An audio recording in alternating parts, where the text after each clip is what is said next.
Okay. So, hello everybody. My name's Chloe Thompson. Inamunikbas Oyama. I'm from Lapwai, Idaho. I'm the new communications intern with the Nimipu Tribal Tribune, and I'm joined with two very, very special guests. If you guys would like to please introduce yourselves. Katsiaya ka Tatslahe Oikolo. Thank you so much and good day, everyone. Inwanakisa Kellen Lewis in West Nimipu. My name is Kellen Lewis. I am of the Nimipu, the Nez Perce people, as well as surrounding tribes. And I also share ancestry with my African American people. I come from the Pacific Northwest, born in Seattle, Washington itself, and I grew up spending much of my time back and forth between the cities and the town of Lapwai there on the Nez Perce Reservation. Beyond that, I am a graduate of the University of Notre Dame. I've worked as a professional dancer and traveled around the world, and now spend a lot of my time focusing on holistic wellness involving meditation and yoga. A deep yoga practice, and that's Kellen in a nutshell. Nice. All right, Tatalak, is it halak? Yeah, technically it's halak over here. So Tatalak, Yeah, it's whenever they're watching this. Yeah. It's whenever they're watching this. So Tatsmewi, Tatsala, Tatskalawe. Well, I always say Tatslahe because I'm all good day. Whenever in the day you catch this. Yeah. Class team my Soyapo Timki, Mikailah Thompson, Nakat Silas, Chloe Half Moon, Eat Silas, Diane Ellenwood, Naplach Hewiss, Delbert Ellenwood. So I am originally from the East Coast, moved over to the Res, kind of moved back and forth growing up. Currently, I'm in the DC area, so that's why it's the afternoon here and morning over there. But go back and forth between here and home. Always got to stay deep rooted in home and around the family. I am a business owner. I'm a professional beadwork artist. I am entrepreneur. Yeah, I guess that's me. I mean, it's not as long as Kellen's, but that's a little bit of me. Yeah, and I'm excited for you guys to listen to Quantum Theory. Well, awesome. Thank you guys so much for taking time out of your day to be able to attend this interview. It means a lot to me and to the communications team. So thank you. So this interview is revolved around your new podcast, Quantum Theory. And excuse me, and we're going to be elaborating more on that. And yeah, let's just get on with these questions. Awesome. So my first question is, what inspired you both to create a podcast that talks about social issues and identity? The world climate at one, we look around at the world today and just see where we're at. There's a need. And the greatest, or I don't want to say the greatest part yet, the most powerful part about that need is that it's not new. This is something that has been a major need for ourselves personally, as well as for our communities for plenty of years. And, now that we're in this internet connected world and able to really come together and simply put our voices out through a platform that can reach so many, it's a powerful tool, and it's really awesome to be in a space where we're able to do that. And so that was, beyond the small things, that's the major thing, just the climate of the world that we live in, and understanding how we can be contributors to a world that we want to see for ourselves and for future generations. Yeah, for sure. I always tell people, with the state of the world and being the pandemic, now's the best time to say anything more than ever. Everybody's listening right now. And we kind of fell upon this opportunity. We really didn't know each other coming into this, but we knew we had a lot of commonalities, as well as differences, but differences we could connect with and relate to. So once we sat down and have a conversation, it kind of just bloomed from there. We kind of planted that seed, and we kept talking, we kept having these conversations. And I know I personally was like, well, if I had these conversations just to hear growing up, that would have been a game changer for me, just to know that I can relate to someone and I'm not alone. been feeling the way I feel, not only with being biracial, but, you know, being Black and Native. And so we're like, well, let's just go ahead and start this platform. So we gave it a shot. And once we started getting people to actually understand what we're doing, and once we threw it out there, the support has been amazing. We get so many people saying, we love what you're doing, keep speaking up. Just yesterday, I had someone call me and she was like, and I didn't even know who she was, but she was calling for something else I'm doing. And she was like, well, by the way, I just want to, you know, let you know, I love what you're doing. You know, I'm half Mexican, half Native, and I was never accepted. And she's like, just keep using your voice and we appreciate it. And, you know, that goes a really, really long way. So our goal is just basically to kind of make a difference as much as we can, just by, you know, stating our stories and expressing who we are. That's all we can do, is give our experiences. So yeah, so that's why, you know, we're really excited for Quantum Theory and just moving forward, as we hope we are able to reach a broad range of listeners, not just adults, but also youth, and just be able to connect with them and make a change in how we're, you know, how we're all treated, just by expressing our experiences and a lot of the things that we've been through. That's awesome. I mean, I like that you said make a difference through your experiences, because I feel like that's what's going to touch base with a lot of people. And I think it's very needed to have this conversation. And Kellen, I like what you said about that it's not new, you know, everything that's happening in the world, it's nothing new. And so it has to be talked about more than ever. So I like that you touch base on that. Yeah, thank you. And it's so true, because we are only really ever experts on our own experience.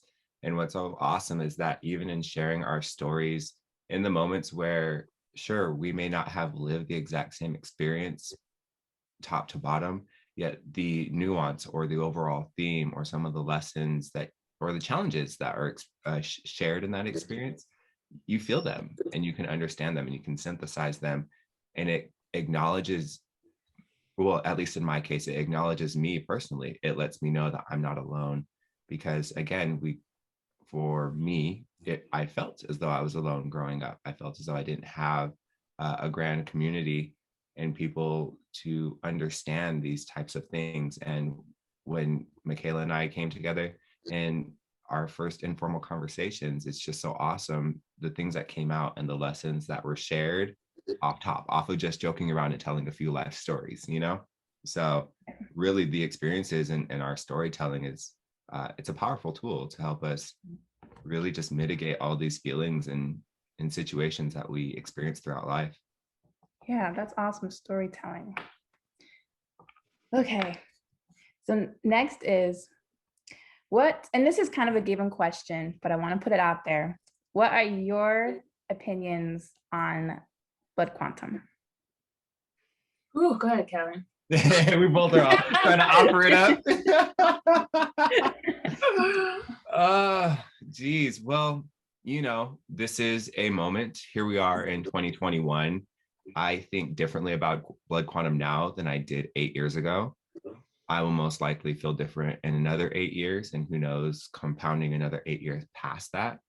Where I'm at this point is I sense a lot of anger inside of me, a lot of frustration, because it's a colonial system. It's a mathematical equation that's set to wipe us out as people. I actually was working on an art piece last night and I got kind of frustrated with where it was going. And then I just had to succumb to it. I had to let myself just go with where the mess was headed. And it was a really big lesson, because it also just kind of reminded me of blood quantum itself and how there was a peace and an ease at a certain point of the beating. And then I encountered challenges and other things coming in and switching up the course of my beating. And then I was fighting to try to hold on to something while operating in a different system. And it just really struck me. I was like, oh my gosh, this isn't going to work. And it's basically how I feel about blood quantum, you know, like, yes, it has, well, geez, not even yes. It's a system that was in place that we had to opt into. It's a method of divide and conquer. Literally, it goes hand in hand with the writing of the treaties. It goes hand in hand with land allotment, which if you look at any of the land allotment titles throughout the treaties in both the Washington territory as well as across the US, there's a word that's used all the time. It's severalty. They use severalty of the Indians. And I had to look that word up, severalty. What does that mean? And it literally means distinct or separate. And so it's a method of divide and conquer. It's literally written into the US documents, severalty of the Indians, severalty, divide and conquer of the Indians. And it's done so through land allotment and then having us register through the BIA and proving our blood quantum, our amount of blood to be able to uphold the land that's held in trust. So it's not even really ours. There's so many complexities to this system. And so then the fact that blood is involved in their blood is it's so deep and dear to us as Nimipu. It literally comes from our creation story. We're made of the blood of the heart of the monster. It's Wellsick. Yeah. That's our blood. So blood, it's so deep and it's so ingrained in who we are.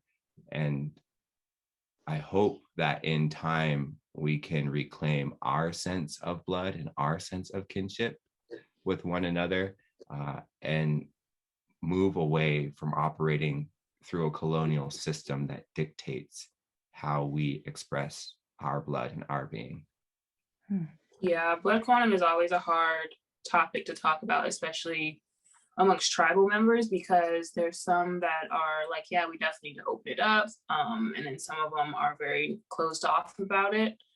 So it's definitely a difficult conversation when it comes to trying to move forward. But I think the world is kind of becoming more understanding of all of the types of systematic racism that's been in place in so many different forms, countless different forms. And the intentions are becoming a lot clearer nowadays. And so I know there's a lot of people who, because they aren't enrolled, because they don't have enough blood quantum, they feel shunned out. They don't feel accepted by the race. They don't have the same opportunities as those that are enrolled, which obviously kind of pushes them away and puts them in the corner, and it doesn't make them feel accepted. Therefore, they're going to keep trying for so long to actually trying to gain that acceptance. And that's something that's really, really, really unfair for our people. I do understand why some tribal members are against opening up that blood quantum, just because there are some people who like to just reap the benefits of being enrolled. But at the same time, our people are our people, and we shouldn't have to feel as though we're pushing them away. And so it's really a hard conversation to try to push through, but I think it's definitely one of those uncomfortable conversations that need to be had just for the sanity of protecting our own, Yeah. And what's so interesting is when you think about it, it's like having a Soyapo person, say like from Europe, be from all these like different countries, but still don't get any type of, discrimination or any type of saying, okay, well, you can only be this category. Of course, it's only towards Native people. And what's sad is a person can be full Native, but just many different tribes and still can't enroll in those tribes because they're not this many percentage. So I love that you guys are touching base with this because it is a sensitive topic, but it's something that needs to be shared because without it, it's just going to let the people in power win. So yeah, and that's kind of our goal, is to kind of just fuel that fire. Like, it shouldn't be up to us to have to sit down and have these conversations. It should be our executive committees. It should be the people that are in power to sit down and actually put the nail to, the wood and figure out how to change this. I'm like, this is a conversation that's long overdue, and you can keep pushing it aside, but it's only fueling more heat to the fire, more fuel to the fire, because a lot of us, the more people that are pushed out, the more people that are looking into treaties, the more people that are looking into blood quantum, which is happening actually a lot more now than it ever has been, we're going to voice our opinions, and it's going to be an even bigger fire for them to try to put out or to figure out. And it's like, this has been going on for decades, you know what I mean? Like, they really just need to sit down and have this conversation and actually figure out something to do, so then that way we can all, be happy in who we are and embrace who we are. So it's a conversation that's really long overdue. And if, and that's some of the things that we're going to touch on in our shows. We have a range of topics, and our goal isn't to bash who we are or our own people, but the whole goal is to bring light to some of these things that need to change, because if it affects one of us, it's affecting all of us, and it's affecting future generations. You can't pick and choose who you choose to benefit. And so like we're all a part of the tribe. So we're going to touch on different issues within the tribal communities and the Black communities. But one thing that we do and that we pride ourselves on, we're not going to just throw out an issue and just dwell on it and go back and forth about it and gossip about it. No, the whole point is to propose an issue or a problem as well as a solution. If we don't have a solution, we'll bring somebody to the forefront who potentially does have a solution. So we really try to just create change, and spark these conversations that need to be had. It's long overdue. Yeah. Well, then too, breaking it down and just understanding that as much as we want so much change to occur, having empathy and compassion for where we are, it's not necessarily our faults by any means. And the things that people hold on to, also, you can't necessarily blame them for that. As you mentioned, Chloe, a white settler colonial wave swept through. And for us, they saw resources. When they came to this place, they saw resources. And they saw people communing with the land. For us, it was religion. For us, it was life. It was the way of being. We had our seasonal rounds. We had our ways of following and learning from the earth and from the animals. And we followed that. It was our religion. It was our way of life, our pulse, our way of being. And so, yeah, for a stranger to come in and to see all these natural resources and seeing, oh, you guys don't care about quote unquote resources in the way that we do. And so they had to change it. They had to make it so that we cared about resources. They had to make it so that we cared about an individual plot of land. They had to make it so that we had to worry about how this is going to get passed to my future generations. And all that stuff has really just expanded out into where we are now. There's that division of resources. Oh, I don't want to open up our enrollment because it may dilute us in this way. We may have to share our resources in these different ways. It's brought us into this mentality. I don't want to say of hoarding, yet holding on to what you can, because so much has been taken away. Culture has been taken away. Language has been taken away. Land has been taken away. Land has been taken away. Land has been taken away. Let's not forget and how powerful land itself is. All these resources are taken away and divided up into these different places where now people are not working in community. We have to hold on to the little bits that we have individually. And when you do that, what happens when people get backed into a corner. We know what happens when animals get backed into a corner. You fight for your own, you fight for your resources and your access to that. And so again, it really just is that whole flip. It's a whole structure of making us think different. And so we can't even blame the way that people think. It is very disheartening a lot of times to hear elders say a lot of things. It's not even just elders, contemporaries and younger people. The things that get said, a lot of the rhetoric, a lot of the talk around blood quantum, about who is worthy of being Nimipu and who isn't. As much as you want to just get frustrated and so mad at that, at the exact same time, you have to have compassion and empathy, because again, this is a system that has been working for centuries against us and working to literally make us operate in a different way and in a different mindset that is foreign to who we are as Nimipu. It's not Nimipu Witki. It's not the Nez Perce way, and yet we're trying to find our Nez Perce way within this rattled system. So the next is, how has this experience thus far helped you grow as a person?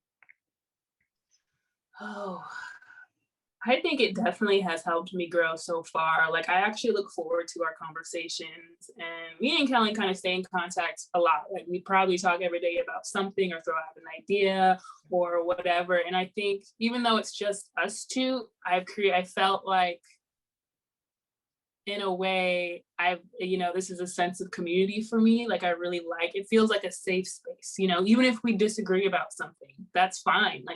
I agree to disagree because I get to hear another point of view. And just the fact that you're speaking to me about the same topic and you're as passionate as I am, that moves a lot of mountains for me. And I really appreciate that. And so that's one thing I think I really love just working with Kellen is he's so open-minded, and he'll actually let you get your words out and try to understand you, you know, and I try to hopefully do the same thing. And so I really like just I'm learning about myself as well. The show really pushes you to want to understand and do your research and understand what has systematically been going on within our both cultures, and how we can best change that. And just realizing it and realizing a lot of the small things that are huge things is a game changer, I think, for me anyway. And so, you know, that's one thing I learned also about myself is just I got this fuel of energy to keep learning and keep researching, and you know, and keep throwing my opinion out there as well, and being confident in it because I am doing these different researches. I am having these different conversations. It's making me step outside of this box and actually push myself and, you know, launch myself forward into, you know, some things that need to be talked about and haven't been talked about. So that's kind of my point of view. Yeah. Well, thank you for that. So kind. Well, oh, me. You are You're making you me are cry, open and so. understanding as well. She's trying to get me back because usually I get her. No, honestly, like I feel like we can all relate to this in a way now, having our shared experience of getting through. I don't want to say getting through because we're still in it. However, COVID-19 pandemic, you know, in being isolated and being alone and how that can feel. And so it just makes me think of the 33 years of my life feeling alone, feeling in my corner, feeling isolated.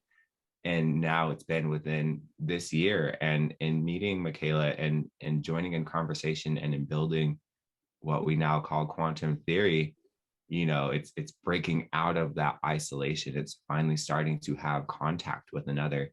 And now that we're coming out of isolation and we're starting to reconnect with our family and our friends, we get that sensation. We understand how it washes over our body to be connecting with somebody else.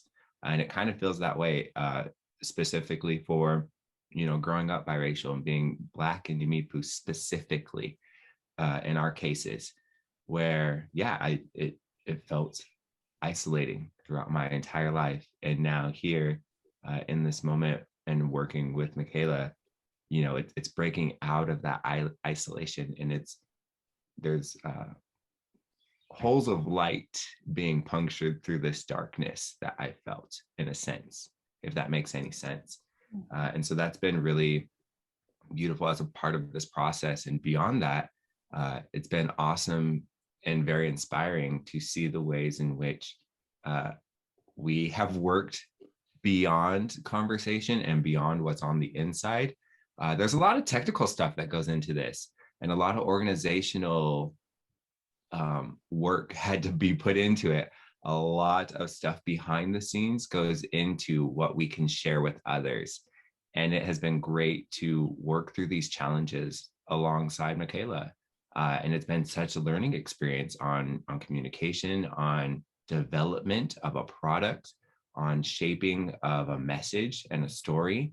There's so much that we learned on the back end, which is really great. And the greatest thing that I'm learning and loving as a part of this process is the connection to others beyond us.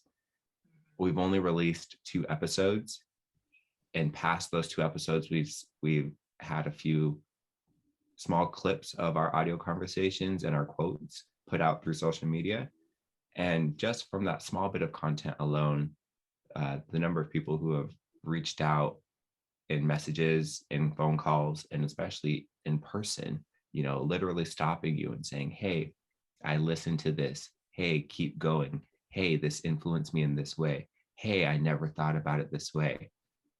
It's amazing, you know, and it's been an awesome learning experience in that I get to learn other people's perspectives, you know, your stories, the stories that you two shared, the stories that you brought out with your listeners and your guests.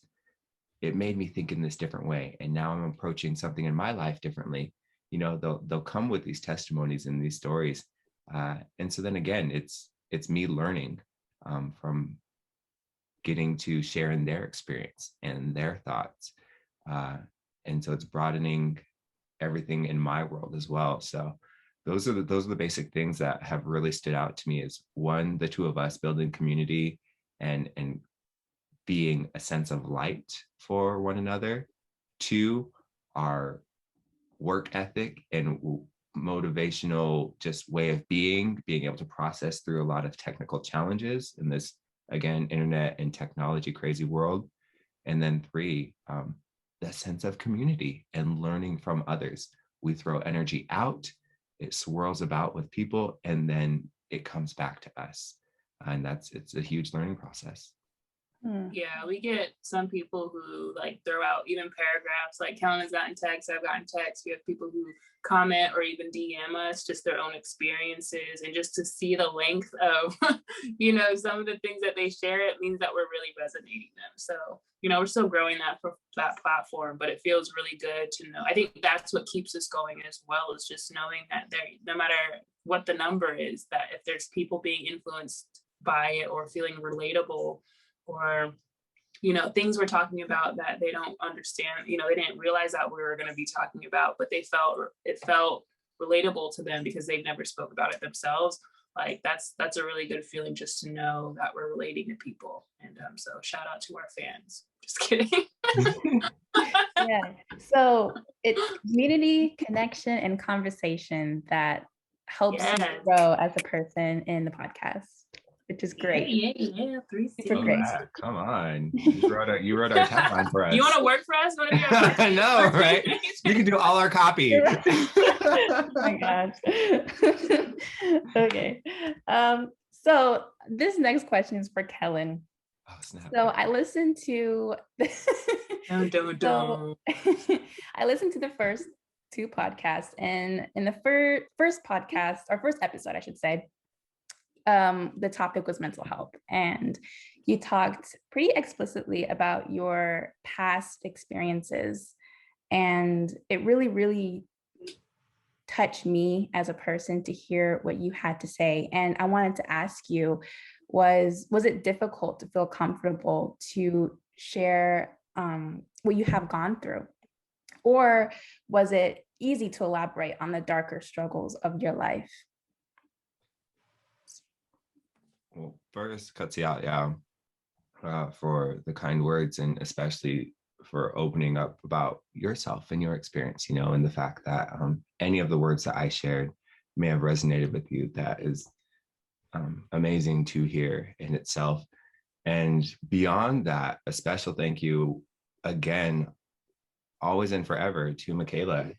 If you really listen to that episode, it's Mikailah who opened up so profoundly and spoke about her life and her experience in a way that really helped establish a open and safe and expansive tone for the rest of the conversation that we had in there. And so before anything, literally, thank you to both of you. Thank you, appreciation, gratitude, because it's not easy. And that's part of the process, is really understanding gratitude.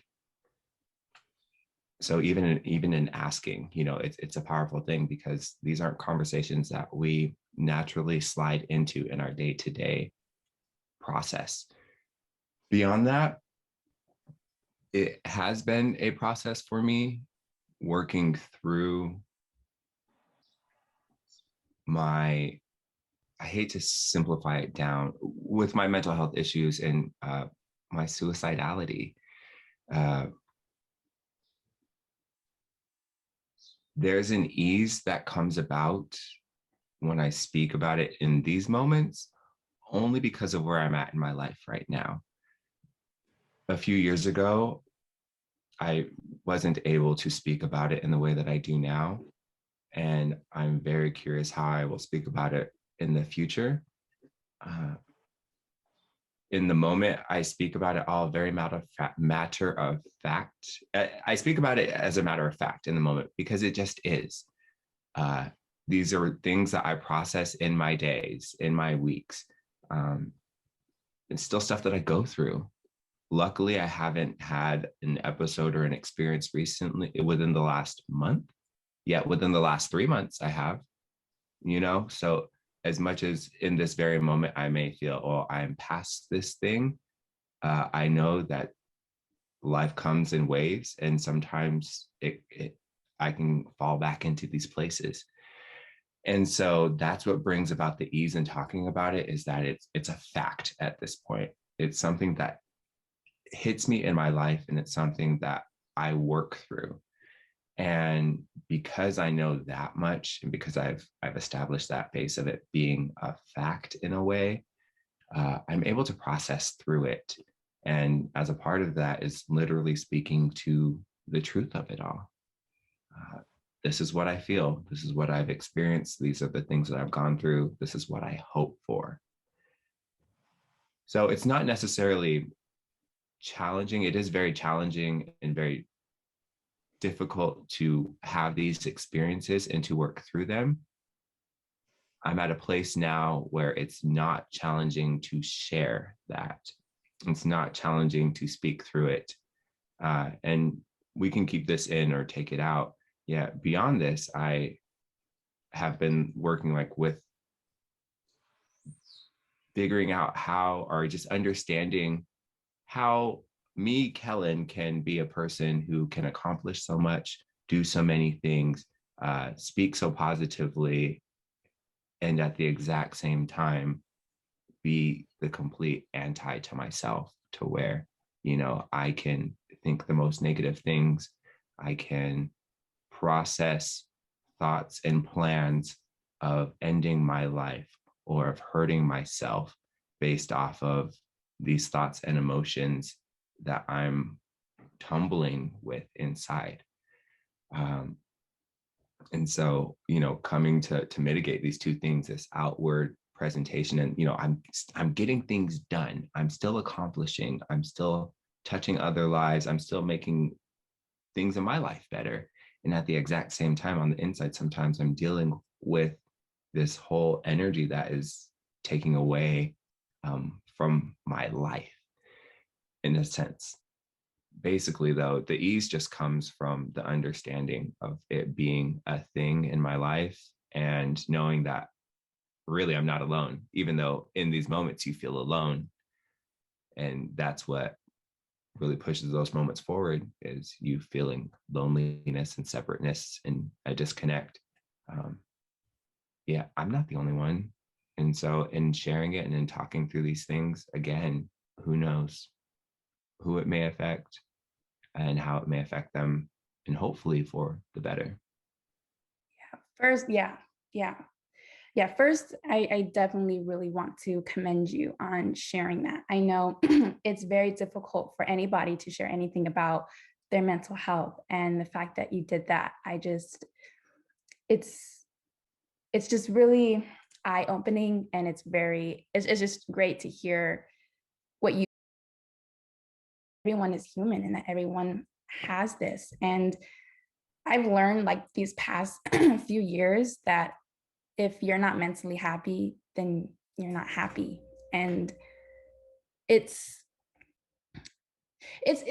always going to be a tough subject to talk about, but I just love the fact that you were able to say it with so much sincerity. And again, I will always commend you for that. I know it's not easy to relive those past experiences. Sorry, my throat's being weird. But yeah, yes. And you, Mikailah, I definitely really like that you were able to share what you've gone through. Both of you are just really, really strong people who I admire. So yeah. Yeah. And this next question is for Mikailah, for you. So, so in the second episode, you talked about stress, and it's very short, but I was really intrigued on that.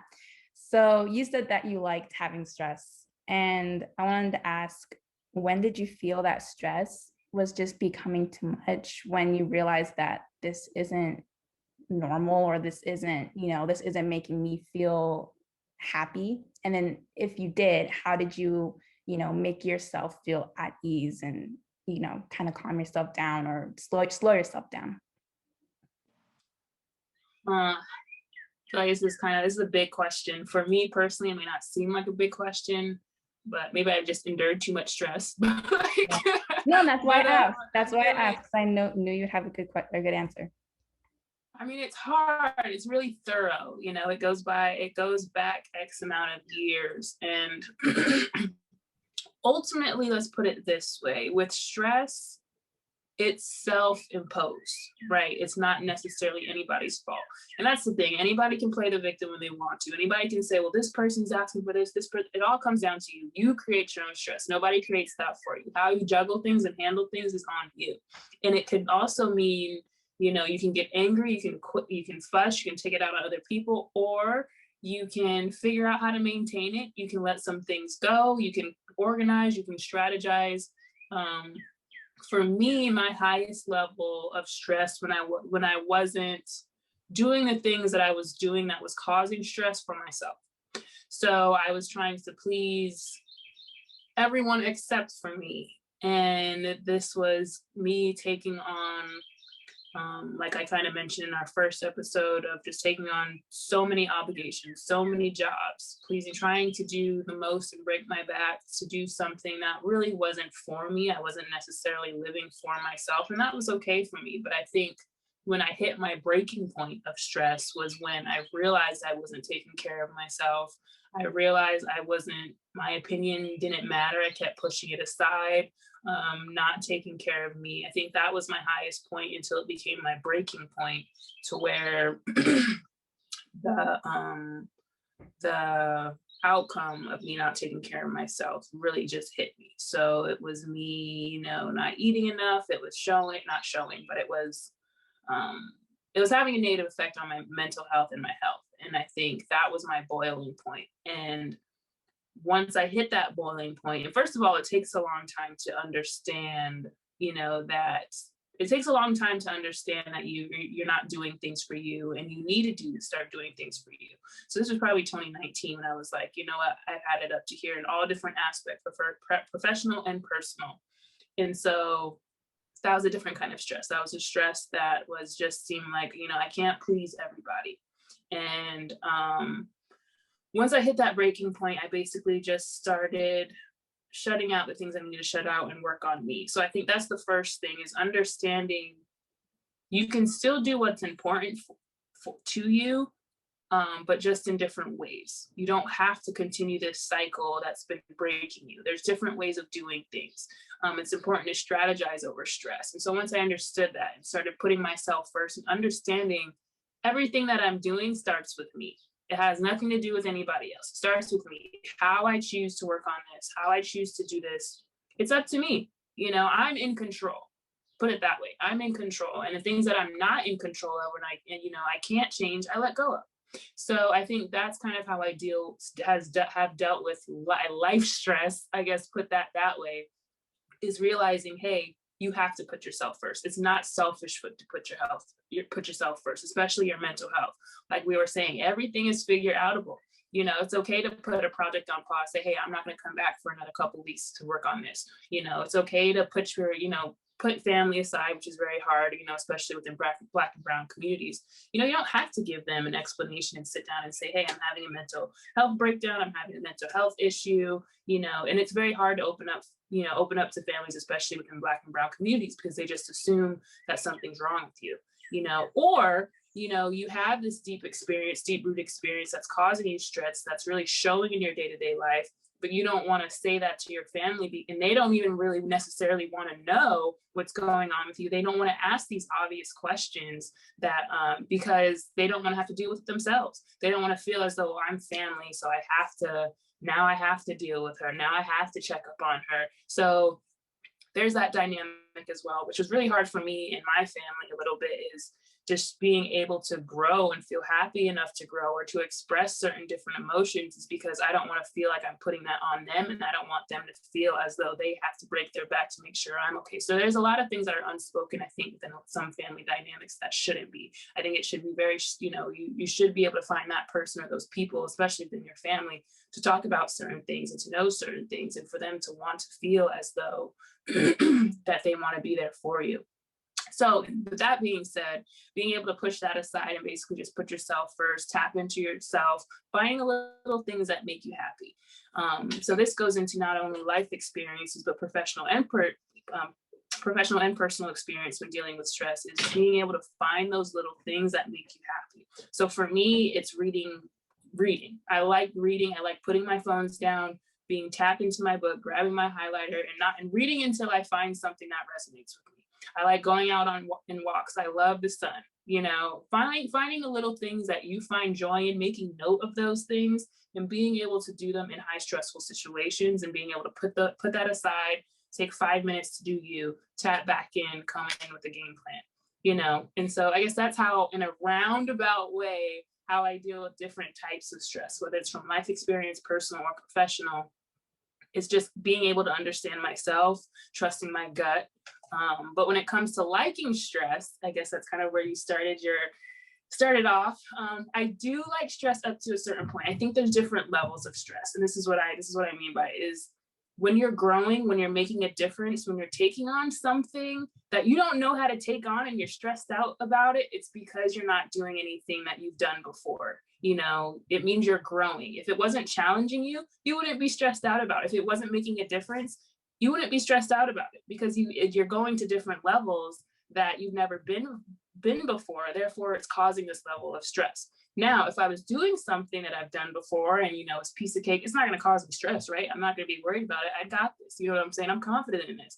But if it's something that's challenging me and it's stressing me, I step back and I say, okay, Mikailah, you're stressed out, but that's a good thing, because that means you're working your butt off to do something that's never been done before, doing something that you've never have done before. One of my mantras is, which I don't know if I think I said it for this morning. It was, the successful always focus on the target, regardless of the challenges. So that means you're succeeding. If it's bothering you, if it's something that you don't know how to figure it out, you're figuring it out, and that's all that matters. So I think it's important to be process oriented as opposed to outcome oriented, because you find out who you are in those stressful situations. And you don't always have to figure it out. You don't always have to have it together. If you don't have it together and it's really breaking you and you feel like, okay, I can't get through this, change your strategy. Find another direction to go in. You don't have to be so focused on doing something this way.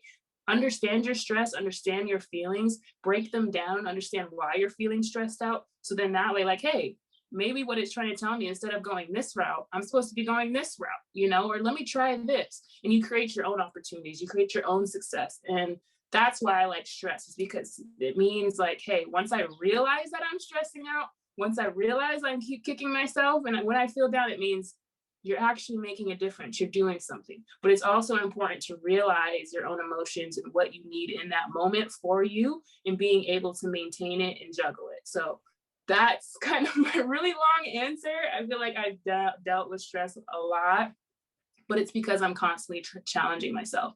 But what I didn't know 5 years ago compared to now is how to really maintain it and put myself first mentally. Well, you can chop that way down. I feel like that was a really like broad question, just based on how much I guess I tolerated it. That's why I asked, because I knew that you would give a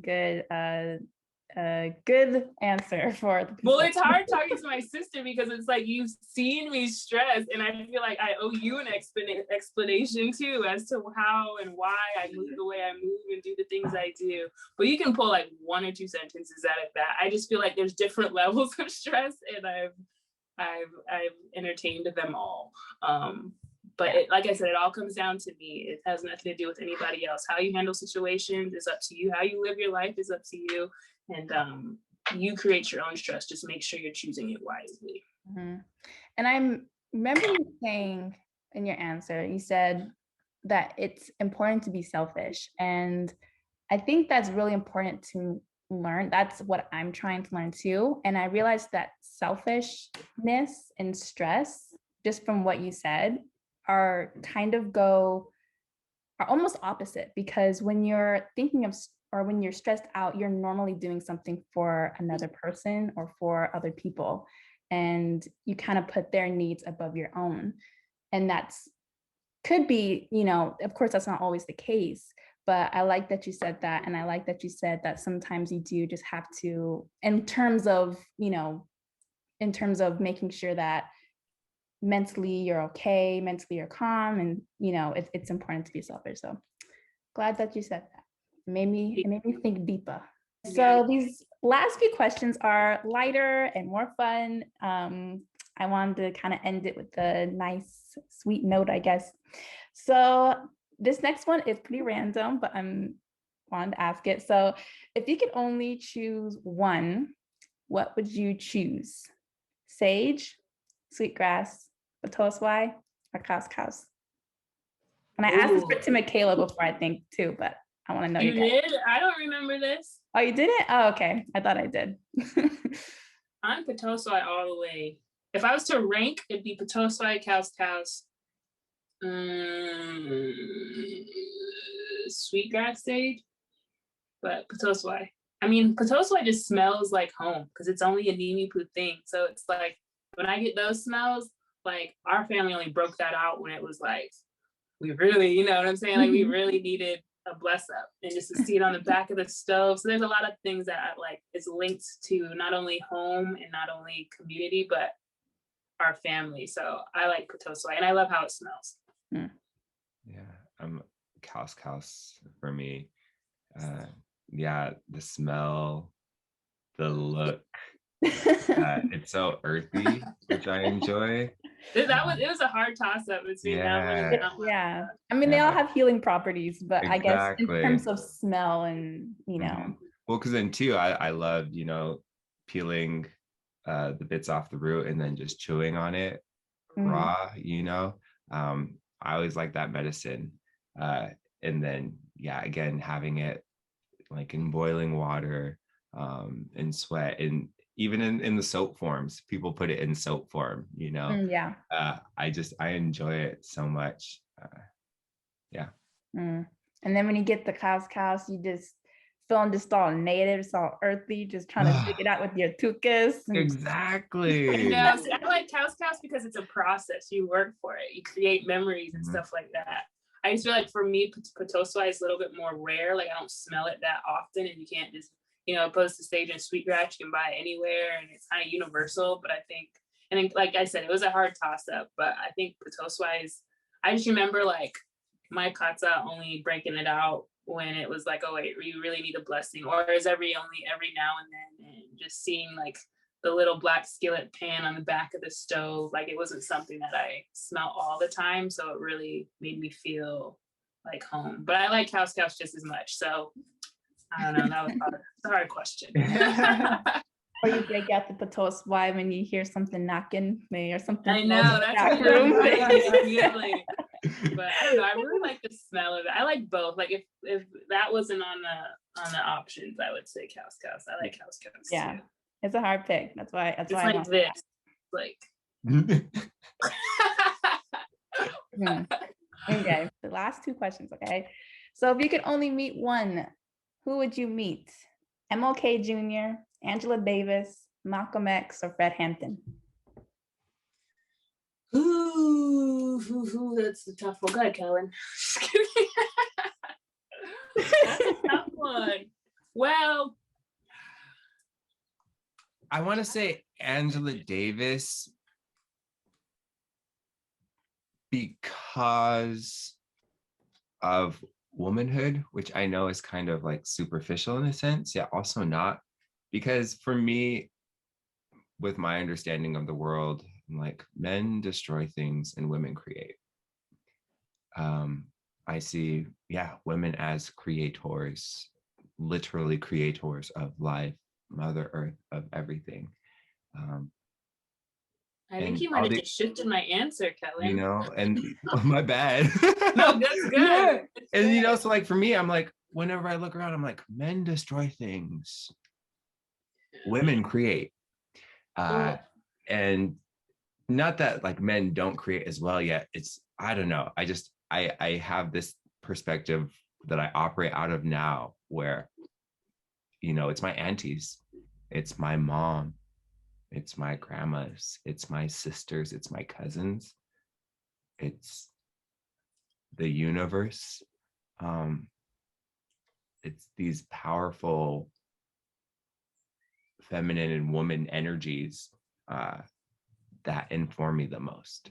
And that's not to take away from any of the men in my life.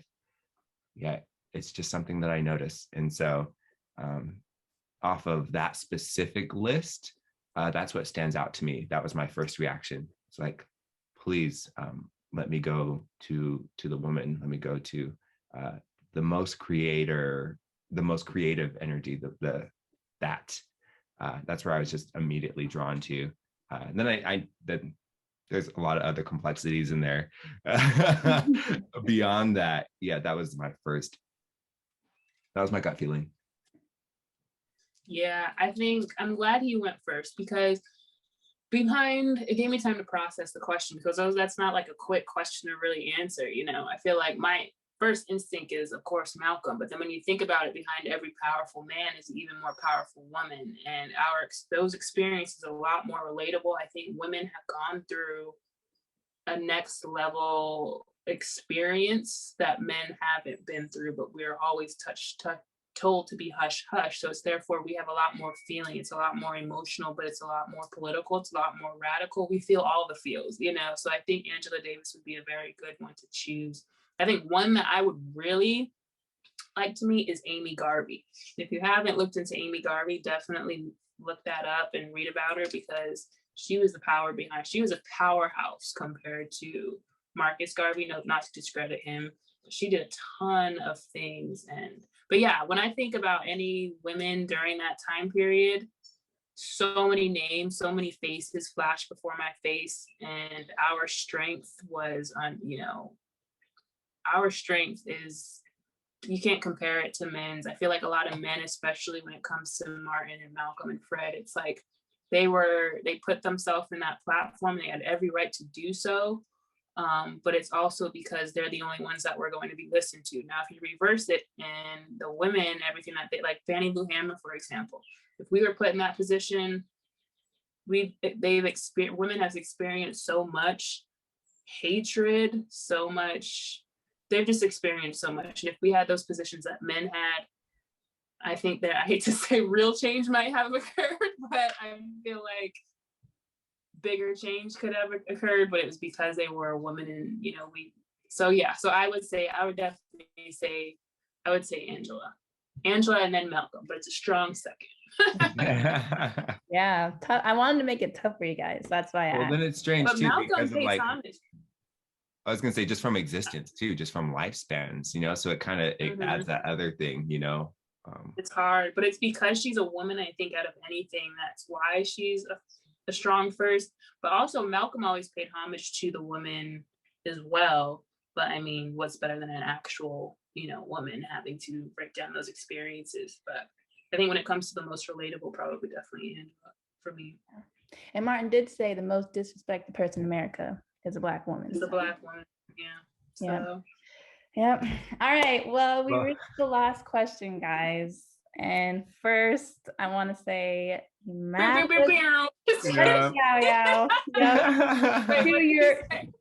huge thank you to you guys. And yeah, I'm super honored to be able to talk with you guys about your thoughts on these subjects and about your amazing podcast. So, last question is, what are some words that you would want to say to the mixed girls and boys out there who aspire to be so much and who listen to you guys, listen to your podcast as well? You gotta let us think about this one. It's kind of a heavy question. Well, yeah, I'm like, well, this is a very learning, or it's a very teachable, or it's a learning moment for me, because one, congratulations being hot off the press. You are the second one to interview us and the first for possible print. So congratulations to you. You got in early on the quantum theory wave. Thank you so much for having us. And yeah, it's a learning moment, because we're going to be faced with this so much more. So in fact, you know what I mean? So it's like, oh yeah, like this is the elevator pitch. And really, I mean, just being worthy, knowing that you're worthy is the biggest thing. Knowing that you're not alone, and just trusting in yourself. I think the biggest thing is, or one of the biggest revelations for myself has just been figuring out who I am and who I want to be. And that applies to because I'm also a gay male. I self-identify as gay. So that applied to my coming out process. Like, who do I want to be? How do I want to present myself to the world?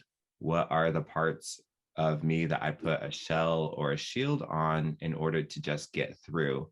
And now that I'm an adult and I'm like, well, I can just do these things on my own. I don't have to depend on people. What are some of those pieces that I was putting on as a shell or a shield that I can now shed? Come on, alliteration. Excuse me. I'll be having these little Maya Angelou, Oprah moments here and there, and I always got to big myself up. And that's really what it comes down to, is literally just bigging myself up. Like, I can be this person, and in my native identity, sure, it may not look like anyone else, and that's okay. It doesn't take away from my grounding. It doesn't take away from my blood, from my inheritance. It doesn't take away from the contributions to my community. In the exact same way with my Black identity, I grew up in two Native households, basically, with my mother and her family there being based in Lapway, and my stepdad, the man who I call dad, his family is over in the Pendleton area.